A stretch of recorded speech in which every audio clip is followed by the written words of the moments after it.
Hello dear students. तो आज जो है आज का टॉपिक 11th क्लास के लिए जो फर्स्ट यूनिट है कंप्यूटर फंडामेंटल्स। तो इसमें से हम जो टॉपिक चूज़ कर रहे हैं वो है बेसिक्स जो है कंप्यूटर का। हम कंप्यूटर के बारे में जानेंगे। हम जो है उसकी ब्रेन यानी कि सेंट्रल प्रोसेसिंग यूनिट के बारे में जानेंगे इस सेशन में। तो चलिए स्टार्ट करते हैं। कंप्यूटर ऐसा शायद ही कोई काम होगा जो आजकल जो है जिसमें कंप्यूटर की नीड नहीं पड़ती, चाहे वो कोई भी ऑर्गेनाइजेशन हो, चाहे स्कूल्स हों, चाहे ऑफिसेज हों, चाहे आपके क्या नाम है इसका हेल्थ सेक्टर हो, चाहे आपका जो क्या नाम है इसका अदर सेक्टर्स जितने भी हैं, बिजनेस, ई कॉमर्स, हर किसी सेक्टर में जो है आपका जो कंप्यूटर है वो यूज़ होता है। तो चलिए देखते हैं, जानते हैं कि ये कंप्यूटर जो है ये है क्या चीज़।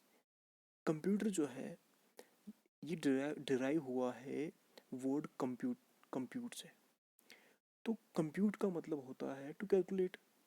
ठीक है, लेकिन आज की जनरेशन में जो कंप्यूटर है वो सिर्फ कैलकुलेट ही नहीं करता, बल्कि बहुत सारे अदर बाकी चीज़ें भी जो है वो परफॉर्म करता है। बहुत सारे जो ऑपरेशंस परफॉर्म करता है, चाहे वो किसी भी सेक्टर में आप देख लीजिए, चाहे बिजनेस में देख लीजिए, ई कॉमर्स देख लीजिए, हॉस्पिटल का देख लीजिए, आप वेदर फोरकास्टिंग का देख लीजिए। तो हर सेक्टर में जो है कंप्यूटर जो है वो यूज़ हो रहा है आपका।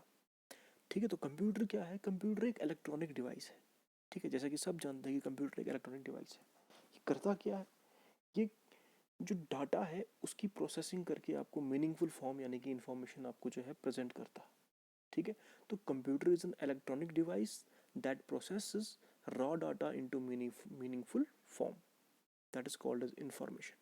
ठीक है, तो यहाँ पे दो टर्म्स आ गई, डाटा और इन्फॉर्मेशन। तो चलिए अब हम इन दोनों के बीच में डिफरेंस जो है वो मालूम करते हैं कि डाटा और इन्फॉर्मेशन जो अक्सर यो लोग जो है वो उनको लगता है कि ये सिमिलर टर्म्स हैं, लेकिन इनके बीच में जो फ़र्क है वो हम आज पढ़ेंगे। ठीक है, तो डाटा जो है वो प्लूरल फॉर्म है किसकी? वर्ड डेटम की। ठीक है, जिसका जिसका मतलब होता है रॉ फैक्ट और फिगर। ओके, तो डाटा जो है वो रिप्रेजेंट किया जाता है या तो फिगर से, या तो वर्ड से, या तो सिंबल से, या तो क्वांटिटीज से। तो डाटा, इसकी मैं एक आपको एग्जांपल देता हूँ। जैसे मान लीजिए हमने डेट ऑफ बर्थ जो है किसी स्टूडेंट की लिख ली यहाँ पे 27/03/1992। ठीक है, मान लो अगर आप रफ कॉपी पे अपने लिखते हैं 27-03-1992, तो ये एक डेटा है। डाटा को आप डाटा पढ़ो या डेटा पढ़ो, तो ये मैं आप पे छोड़ता हूँ। तो डाटा जो है हमारे पास रॉ फैक्ट और फिगर है। ठीक है, जैसे कि मैंने ये जो यहाँ पे सिंपली जो ये डेट ऑफ बर्थ जो है किसी की हमने यहाँ पे लिख दी है। तो इन्फॉर्मेशन ये कब होगा? जब इसकी प्रोसेसिंग होगी। ठीक है, तो जब भी डाटा की प्रोसेसिंग होती है तो वो बन जाता है आपके पास इन्फॉर्मेशन। तो information is the processed form of data. ठीक है, यहाँ पे जो है हम लोग जो इसमें जो हम देख रहे हैं, जैसे कि मान लीजिए जो हमने एग्जांपल अभी लिखी यहाँ पे ये डेट ऑफ बर्थ की। ठीक है, मान लीजिए किसी ने डायरी पे ये लिखा हुआ है, तो किसको पता कि ये क्या चीज़ है?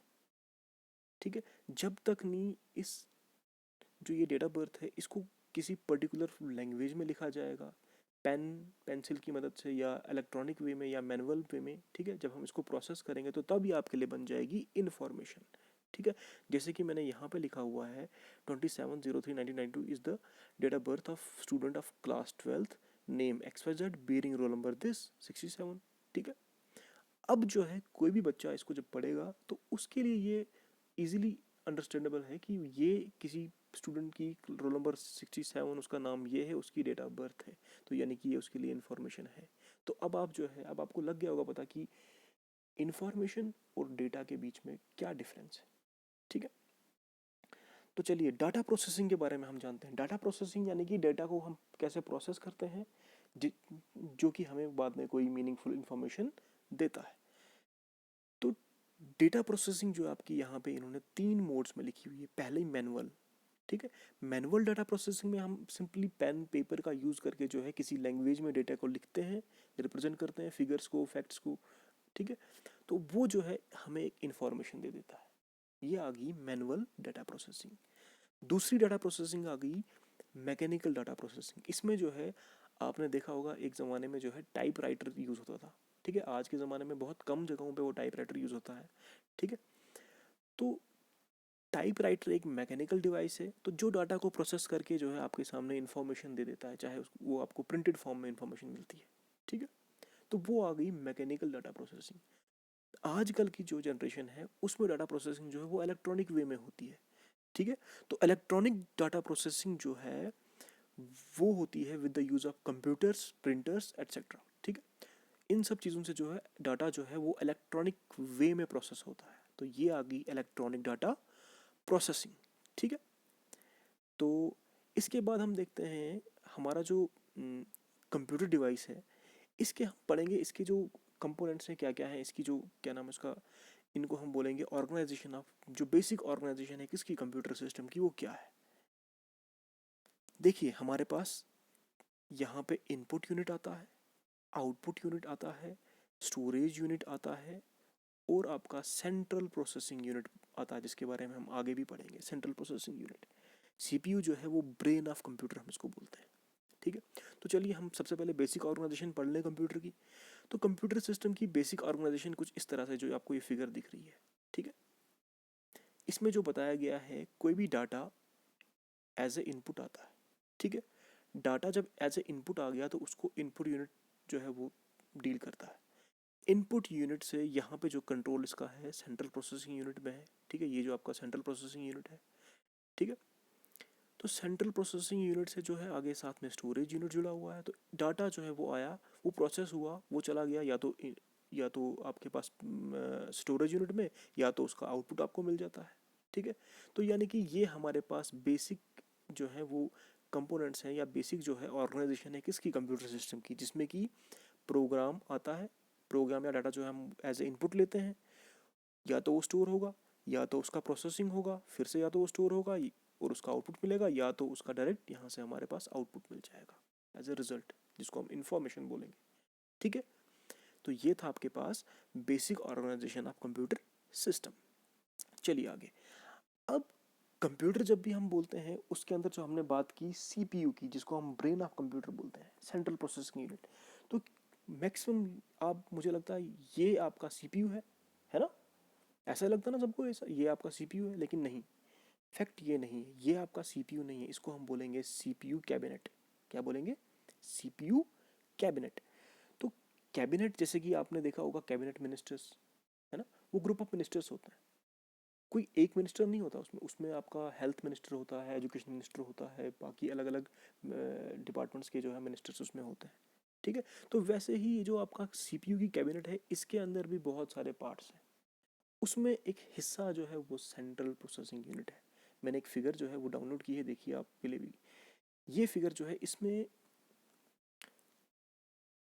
ये मदरबोर्ड ऑफ कंप्यूटर है। मदरबोर्ड आपको पता है क्या होता है, मदरबोर्ड जो है एक ऐसी शीट है वहाँ जिसके ऊपर सारे वो पार्ट्स जो हैं कंप्यूटर के, वो कंप्यूटर सिस्टम के जो एम्बेड किए हुए हैं, ठीक है। जैसे कि आपके फ़ोन में होता है, अगर आप कभी फ़ोन टूटता है तो आप देखते हो उसको खोल के, या कभी ऐसा, तो उसके अंदर भी मदरबोर्ड होता है जिसके ऊपर सारी जो है इंटीग्रेटेड सर्किट्स, आईसी चिप्स लगी होती हैं, जिनके बारे में हम आगे पढ़ेंगे जनरेशन ऑफ कंप्यूटर में, ठीक है।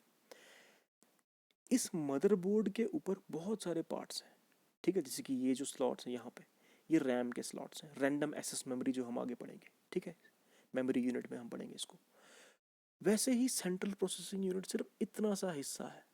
यहाँ पे जो आपको ये पार्ट दिख रहा है, ये पार्ट, ये आपका जो है, ये है आपके पास सेंट्रल प्रोसेसिंग यूनिट, ठीक है। तो यानी कि सीपीयू बस इतना सा है, यानी कि ब्रेन ऑफ कंप्यूटर जो है वो बस ये जगह घेरी हुई है, ठीक है, इतनी सी जगह। तो बाकी इसके जो है डिफरेंट डिफरेंट पार्ट्स हैं, ठीक है। तो मदरबोर्ड के अंदर सीपीयू जो है वो बस सिर्फ इतना सा पार्ट है, ठीक है।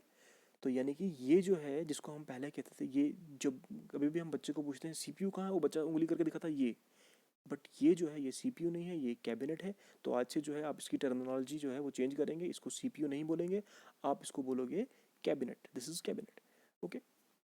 तो इसके अंदर जो है ये एक छोटा सा चिप है, जिसको हम बोलेंगे सेंट्रल प्रोसेसिंग यूनिट, ठीक है।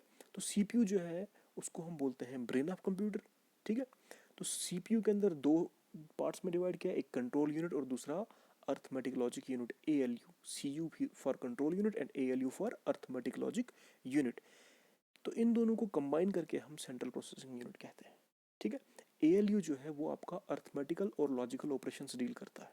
ठीक है, और जो CU है कंट्रोल यूनिट, ये आपका कंट्रोल करता है ऑल इनपुट, जितने भी इनपुट आउटपुट ऑपरेशन है वो सारे के सारे CU कंट्रोल करता है, इसीलिए हम इसको central nervous system of computer भी कहते हैं।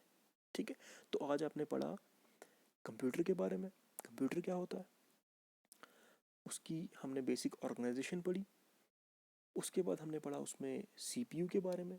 ठीक है, तो ये सब चीज़ें जो है आपका बेसिक्स ऑफ कंप्यूटर में आती हैं। इसके बाद जो नेक्स्ट टॉपिक हम इसमें पढ़ेंगे वो जनरेशन्स के बारे में होगा, और जो है मेमोरी यूनिट स्टोरेज के बारे में होगा। ठीक है, तो thank you so much for listening this session.